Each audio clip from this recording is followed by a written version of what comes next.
Hello friends, this is Gaurav Laat your big bull coach. So again जारी रखते हैं हमारा डेली सीरीज़ आज क्या हुआ और आगे क्या होगा। आज के लिए यानी 19 दिसंबर 2025 के लिए, that is the 19th of December 2025 Friday. So इस हफ्ते का आखिरी ट्रेडिंग सेशन था। वैसे उम्मीद थी कि बाज़ार जो है वो बढ़ के ही खुलेगा। क्योंकि अमेरिकन मार्केट्स कल तेज़ थे।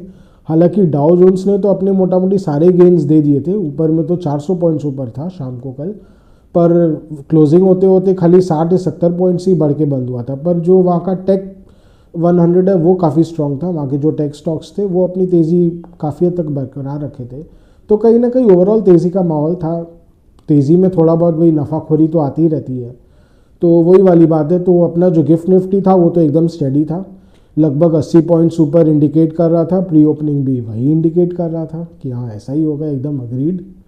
तो सब ठीक है। तो निफ्टी को तो ऊपर खुलना ही था, तो निफ्टी बाबू ऊपर ही खुले 80 पॉइंट्स ऊपर, और उसके बाद और ख़रीदारी देखी गई। सो हमने भी कल रात को कहा ही था कि जो अब मोमेंटम है, एक शिफ्ट ऑफ मोमेंटम एकदम साफ दिख रहा है चार्ट्स में। तो ऐसा ही हुआ, एक शिफ्ट ऑफ मोमेंटम देखा गया मार्केट में, जिसके कारण गिफ्ट निफ्टी ऊपर निफ्टी जो है अपना ऊपर खुला और उसके बाद और बढ़ते चला गया। पर अगेन जैसा कि अब पहले होता आया है, जब भी मार्केट 26,000 के पास आता है तो जैसे उसको सांप सूंघने लगता है एकदम। निफ्टी जब भी 26,000 के पास आता है तो वो एकदम नर्वस 90s की तरह बिहेव करने लगता है। सचिन तेंदुलकर जो 90s में फेस करते थे, 90s वालों को याद होगा, सचिन तेंदुलकर 90s में भी जितना समय उनको 50 रन से 90 रन तक लगता था, शायद लगभग उतना ही समय उनको 90 से लेकर 100 रन के दरमियान लगता था। तो ये हालत हो जाती थी। तो निफ्टी की भी हालत कुछ हद तक वैसी हो जाती है। तो आज अगर देखा जाए तो कहीं ना कहीं 25,970 के आसपास से घूम जा रहा था, पर दिन के अंत आते आते निफ्टी जो है वो 25,991 के हाई को छुआ अगेन, लेकिन वहाँ से खिसक गया। पर कहीं ना कहीं दिख रहा था कि जब भी डिप्स आ रहे तो उसको बाय कर लिया जा रहा है। एकदम साफ नज़र आ रहा था कि रेस्क्यू बाइंग आ रही है। ऊपर के लेवल्स में कोई लेना तो चाहता नहीं है, अल्टीमेटली डीआईएस को ही बढ़ चढ़ के आगे आके लेना पड़ता है, और आज के फिगर्स में एकदम साफ दिख रहा है। आज वैसे कोई बल्क डील्स हुई नहीं है, लेकिन उसके बावजूद 5700 करोड़ की डीआई बाइंग हुई है। उसमें कोई मेजर चेंज ऑफ हैंड्स हो सकता है, नो डाउट। आईपीओज का भी इसमें कुछ असर है, जो आपके आईपीओज भी रिसेंट आए हैं। आईसीआईसीआई प्रूडेंशियल आईसीआईसीआई का आज लिस्टिंग हुआ, एएमसी का, प्रूडेंशियल आईसीआईसीआई एएमसी का, उसके भी कुछ एडजस्टमेंट्स हो सकते हैं। पर ऑल इन ऑल बाइंग जो है वो बहुत तगड़ी है, डीआईएस की बाइंग बहुत स्ट्रांग है। हाँ, ये हो सकता है कि काफ़ी सारे जो रिटेलर्स हैं उन्होंने, क्योंकि प्रूडेंशियल आईसीआईसीआई का एक बड़ा इशू था, लगभग 10,000 करोड़ का इशू था, तो उसमें काफ़ी हद तक रिटेलर्स हो सकता है उन्होंने बेचा होगा, तो उसमें डीआईएस ही बाइंग की है ऑब्वियसली, क्योंकि ऐसे अच्छे काउंटर्स को कौन छोड़ेगा। तो म्यूचुअल फंड्स है, एनपीएस का रुपया है, पीएफ वाले हैं, वो ऐसे प्रीमियम काउंटर्स को तो खोजते ही रहते हैं जमा करने के लिए, और वो जमा करेंगे ही करेंगे।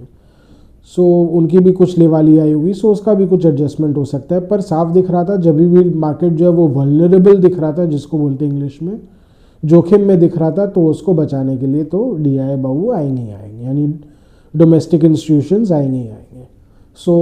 वही काम था आज। निफ्टी जो है वो काफ़ी स्टडी बंद किया आज। Mid caps and small cap ज़्यादा अच्छा परफॉर्म किए देखा जाए तो, थैंकफुली दे परफॉर्म बेटर, और स्मॉल कैप्स ने बहुत अच्छा परफॉर्म किया। मिड कैप ने तो 1% से ज़्यादा की तेज़ी दर्ज की मिड कैप 100 ने, पर स्मॉल कैप 250 भी 1.33% बढ़ के बंद हुआ। कहीं ना कहीं स्मॉल कैप में लग रहा है एक ट्रेंड चेंज हो सकता है शॉर्ट टू मीडियम टर्म में, क्योंकि ये काफ़ी कमज़ोर दिख रहे थे इन दिनों, बढ़ने को ढंग से बढ़ते ही नहीं थे, गिरने को ठीक ही गिर जाते थे। पर कहीं ना कहीं हो सकता है एक ट्रेंड चेंज हो सकता है, it might be indicative of trend change. क्योंकि अगर लार्जर मार्केट जो है, अगर निफ्टी मेन जो है वो अपने करंट रेंज को तोड़ देता है, यानी जो 25,700 से 26,300 का एक रेंज है, कहीं ना कहीं अगर उसके ऊपर बढ़ने लगता है तो स्मॉल कैप्स के लिए ये बहुत अच्छे क्यूज़ होंगे। तो क्या पता स्मॉल कैप्स में मेजर ट्रेंड चेंज आए, और उसके कारण हो सकता है ये बहुत अच्छा परफॉर्म करे। तो अगर ऐसा भी हो सकता है कि अगर मेन मार्केट, अगर निफ्टी की बात करें तो वो आने वाले दिनों में 2 या 3% बढ़ता है, तो स्मॉल कैप्स हो सकता है 6 या 7% तक बढ़ जाए, बिकॉज कहीं ना कहीं उनका जो, जिसको बोलते हैं ना बीटा वैल्यू, वो मच हायर होता है compare to the main stocks. जो मेगा कैप्स होते हैं उनके कंपैरिजन में काफ़ी हाई होता है। सो ये एक फैक्टर है जो अभी स्मॉल कैप्स के फेवर में काम कर सकता है। बाकी कैसा बिहेवियर है वो तो जब आगे चल के ही पता चलेगा, एक्चुअल प्रूव होगा, and that will be very conclusive. Mid caps तो स्ट्रेंथ दिखाई रहे थे और आज फिर से उनमें थोड़ी गर्मी आ गई, तो ये गर्मी हो सकता है जारी रहेगी। ठंड के मौसम में गर्मी अच्छी बात है, पर कहीं ना कहीं मुझे जहाँ तक लग रहा है कि ओवरऑल मार्केट में आज खरीदारी थी, ऑटोज़ में आज खरीदारी थी, बजाज ऑटो, आयशर मोटर्स, आज रिलायंस इंडस्ट्रीज़ में बहुत अच्छी खरीदारी देखी गई। भाई मुकेश बाबू हर एक छोटी छोटी कंपनियों को जो एक तरफा अक्वायर किए जा रहे हैं, कहीं ना कहीं उससे जो मार्केट है वो बहुत संतुष्ट है, खुश भी है, संतुष्ट भी है।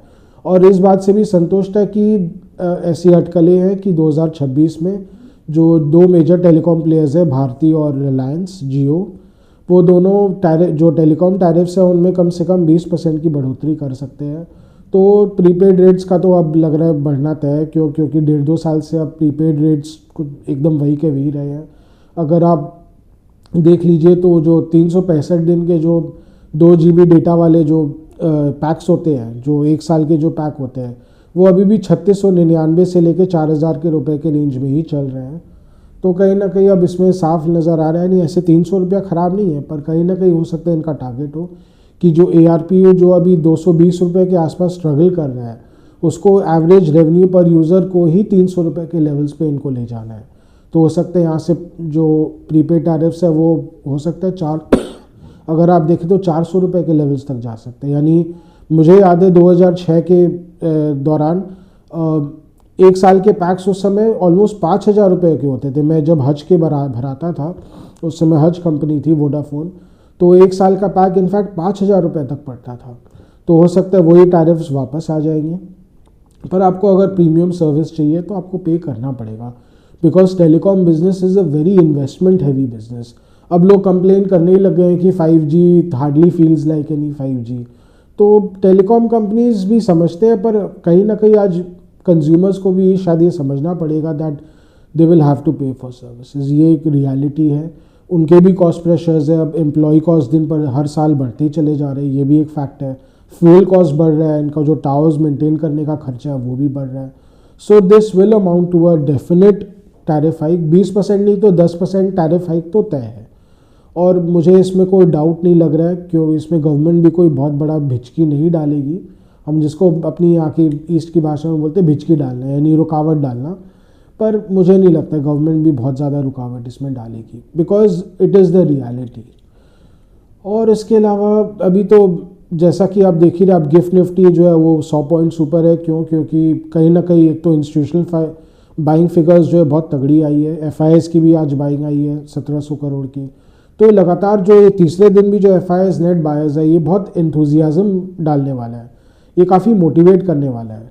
और उसके अलावा जो 4 चांद लगा दिया आज के जो न्यूज़ ने, वो है श्रीराम फाइनेंस का। श्रीराम फाइनेंस में एक जापानीज़ एंटिटी ने MUFC करके, सॉरी मेरे को नाम पूरा याद नहीं आ रहा है, पर एक जापानीज़ एंटिटी ने आपका 39,618 करोड़ रुपए का इन्वेस्टमेंट करने का मन बनाया। They will purchase 20% stake in Shriram finance.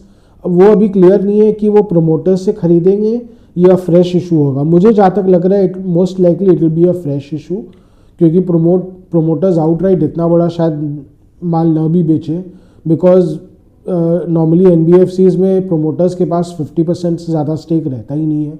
RBI बहुत लिमिट करके रखता है प्रोमोटर स्टेक को। तो अगर इतना बड़ा वो पूरी तरह प्रोमोटर्स खुद बेच देते हैं तो it will dilute their overall position और overall holding in the company. तो कहीं ना कहीं जहाँ तक ये पूरी तरह फ्रेश इशू होने वाला है, और हो सकता है ये अपने शेयर मार्केट के विंडो में न भी रजिस्टर हो। क्योंकि इतना बड़ा जब इन्वेस्टमेंट हो सकता है एक FDI की तरह ट्रीट किया जाए। तो नॉर्मली जो शेयर मार्केट में पैसा आता है वो फॉरेन इंस्टीट्यूशनल इन्वेस्टमेंट के रूप में पैसा आता है। ये एक डायरेक्ट इन्वेस्टमेंट होगा, हो सकता है इसको फॉरेन डायरेक्ट इन्वेस्टमेंट की तरह ट्रीट किया जाए। तो हो सकता है इसका असर आपके बाजार के फिगर्स में न भी देखने को मिले, but it will help Indian rupee significantly. 4 Arab dollar, 39,000 crore रुपए, लगभग 4.5 अरब डॉलर मार्केट में आना कोई छोटी बात नहीं है। ये इंडिया के फॉरेक्स रिजर्व्स को बहुत अच्छे से अपलिफ्ट कर सकता है, एक इम्पैक्ट डाल सकता है। इससे जो ऑलरेडी फॉरेक्स रिजर्व्स पे बहुत आउटफ्लो का प्रेशर है वो एकदम कम जाएगा। One of the reasons RBI अभी इन दिनों में बहुत अग्रेसिवली इंटरवीन नहीं कर पा रही थी मार्केट में, it was due to continuous outflow of institutional money. तो आप देख ही रहे हैं कि इंडिया का जो बॉन्ड है 10 ईयर बॉन्ड है 6.5% से नीचे चले गए यील्ड। तो कहीं ना कहीं यूएस बॉन्ड के मुकाबले इंडिया के जो बॉन्ड्स हैं वो बहुत अनअट्रैक्टिव हो गए हैं। जब अमेरिकन बॉन्ड्स में 10 साल का जो अमेरिकन बॉन्ड है उसमें होल्ड करके मैं आराम से 4% से ज़्यादा की यील्ड कमा सकता हूँ, ब्याज कमा सकता हूँ, लगभग 4.25% के ब्याज कमा सकता हूँ। तो मैं क्यों भारत का एक बॉन्ड खरीदूँ 6% का ब्याज, उसमें भी मुझे टैक्स भरना पड़ेगा। सपोज़ सपोज़ कोई एक HNI है, वो 100 करोड़ रुपए वर्थ जो इंडियन बॉन्ड्स है वो अगर होल्ड करे तो उसको साल के 6 करोड़ रुपए ब्याज तो मिलेंगे, पर उसको 30% टैक्स भी भरना पड़ेगा। गवर्नमेंट आंटी ने थोड़े बहुत जितने भी टैक्स इंसेंटिव्स थे वो धीरे धीरे सारे हटा दिए। So they have been simplifying basically by removing all major tax incentives. तो कहीं ना कहीं उसका जो इफेक्टिव यील्ड है वो 5% के नीचे भी चला जाता है। तो ऐसे के लिए कोई इंडिया के बॉन्ड में जाहिर तौर पे क्यों इन्वेस्ट करे? ये एक बहुत जाहिर सी माने बहुत जग जाहिर चीज़ है ये। तो कहीं ना कहीं इंडिया में निवेश करना बहुत अनअट्रैक्टिव होते जा रहा है। ये एक फैक्ट है, ये एक रियलिटी है। हो सकता है सरकार को समझ में आ रहा हो, पर हो सकता है गवर्नमेंट ऑफ द डे सरकार जो है वो समझ के भी ना समझ बन रही हो, बिकॉज उन पे सोशल स्कीम्स का और अब डिफेंस का इतना बड़ा प्रेशर आ गया है। पर कहीं ना कहीं ये यहाँ के HNIs को बहुत डीमोटिवेट तो करता ही है और FI इन्वेस्टमेंट को भी बहुत डीमोटिवेट करता है। सो अगर आपको याद हो 2 साल पहले जितने भी बड़े बड़े जो वहाँ के जो US के जो विदेशी संस्थागत जो संस्थान है जैसे JP मॉर्गन है, मॉर्गन स्टैनली है, इन्होंने इंडिया को जो मेजर फॉरेन बॉन्ड इंडेक्सेस है उसमें इंक्लूड कर दिया था। So they were basically making it more जिसको बोलते हैं मोर अट्रैक्टिव, या जो वो मोटिवेट कर रहे थे कि हाँ जो फॉरेन इन्वेस्टर्स है, पोर्टफोलियो मनी है, वो इंडियन बॉन्ड्स की तरफ आए, वो इन्वेस्ट करे। क्यों? क्योंकि तब जो इंडियन बॉन्ड्स में यील्ड थे वो 7% के ऊपर थे। पर कहीं ना कहीं अब गवर्नमेंट पे इतना बड़ा कर्ज का भार है तो वो भी उन्होंने भी एज पर पॉलिसी जो है वो काफ़ी गिरा दिया है इफेक्टिव यील्ड को, जिसके चलते अब आप देख रहे हैं कि जो गैप है वो ख़त्म ही हो गया, ना के बराबर हो गया। तो ऐसे में अब कोई फॉरेन इन्वेस्टर इंडियन बॉन्ड्स में क्यों होल्ड करे? तो कहीं ना कहीं उसके कारण भी आप देख रहे हैं बहुत बड़ा आउटफ्लो हो रहा है। ऐसे न्यूज़ चैनल्स में ये आते रहता है, पर कहीं ना कहीं ये मार्केट को इसका असर समझ में आने लग गया है। हो सकता है गवर्नमेंट को भी समझ में आने लग जाए, और अगर ऐसा है तो फर्दर RBI को फर्दर रेट कट करने में बहुत मुश्किल होगी। अगर वो चाहते हैं कि बाहर से बॉन्ड इंडियन बॉन्ड्स में पैसा आए, विदेशी लोग भारत के बॉन्ड्स में, गवर्नमेंट बॉन्ड्स में पैसा डालें, तो फिर कहीं ना कहीं उनको ब्याज दर और कट करना तो बंद करना पड़ेगा। ये नहीं चलने वाला। क्यों? क्योंकि ऐसे ही भारतीय रुपया भी प्रेशर में चल रहा है, उसका मार झेलो, फिर ऊपर से जो इतना टैक्स का मार झेलो। इंडिया में इन्वेस्ट करना is not very lucrative as a matter of fact. So some of these things hopefully let's hope that कि आने वाले बजट सेशन में इन चीज़ों को एड्रेस किया जाए। अभी जैसा कि हमने कहा कि अब अभी फ़िलहाल तो मोमेंटम शिफ्ट हुई है। चलिए मेन मार्केट में आ जाते हैं। तो गिफ्ट निफ्टी ऊपर है ही, तो मोस्ट लाइकली सोमवार को मार्केट जो है वो ऊपर ही खुलेगा, 100 पॉइंट्स के आसपास खुलना चाहिए, क्योंकि मोमेंटम शिफ्ट हुआ ही है। और कहीं ना कहीं चूँकि जो निफ्टी जो है वो 26,000 पे आके थोड़ा सहम जा रहा था, तो अब उसके ऊपर ही खुलेगा तो हो सकता है एक बार उतना प्रॉब्लम नहीं हुए, पर कहीं ना कहीं हो सकता है तेज़ी एक बार ना भी टिके। मुनाफाखोरी तुरंत आई जाती है, स्पेशली जो लॉन्ग पोजीशंस आज कैरी कर रहे होंगे वो तो फिर मुनाफाखोरी करने आएंगे, बहुत जगजाहिर चीज़ है। तो उसके कारण हो सकता है गेंस जो है वो होल्ड भी ना कर पाए। पर अगर निफ्टी और ऐड करती है सोमवार को, तो फिर कहीं ना कहीं 26,000 I will not be surprise अगर इमीडिएट टर्म से 26,150 के लेवल्स को निफ्टी टेस्ट करे। 26,150 एक बहुत क्रूशल रेजिस्टेंस लेवल रहा है, वहाँ पे बार बार घूमता हुआ दिखा है। अगर कहीं ना कहीं वहाँ पे जो निफ्टी है सस्टेन कर जाता है तो कहीं ना कहीं जो मार्केट जो है वो अग्रेसर रहेगा टुवर्ड्स हायर, यानी 325 के हो सकता है हाइस को टेस्ट करे। पर कहीं ना कहीं बाइंग तो आनी पड़ेगी, तो हायर लेवल्स में भी DIs को बाइंग करना ही पड़ेगा अगर वो चाहते हैं कि बाज़ार अब नए हाई की ओर जाए। अगर वो खुद चाहते हैं तो फिर उनको ही लेना पड़ेगा। They will only have to do the uplifting, heavy lifting जिसको बोलते हैं। सो यही है आज का लेखा जोखा, आज का डेली व्लॉग यहीं तक रखते हैं। आशा कर रहे हैं कि आपको हमारी डेली व्लॉग्स अच्छी लग रही हो। Do like, share and subscribe to our channel, do hit the bell icon for regular update on our videos. And उसके अलावा अगर आपको कुछ स्टॉक स्पेसिफिक जानना हो या मार्केट स्पेसिफिक कुछ जानना हो या समझना हो तो please write in a comment section. अगर आपको कुछ डिटेल में जानना हो तो we are always open for conferences, online conferences. हम ऑनलाइन कॉन्फ्रेंस कर सकते हैं, आपको समझा सकते हैं। It will be free of cost, nothing. हम चाहते हैं लोग एजुकेट हो, फाइनेंशियल मार्केट्स के बारे में सही चीज़ जाने, गलत चीज़ों से दूर रहें, गलत जानकारी से दूर रहें। And we are always ready to help you. And उसके अलावा अगर आपको कुछ सजेशंस देना हो या फीडबैक देना हो तो again write in a comment section, we will get back to and help you in any way possible, as much as possible. So thanks for today.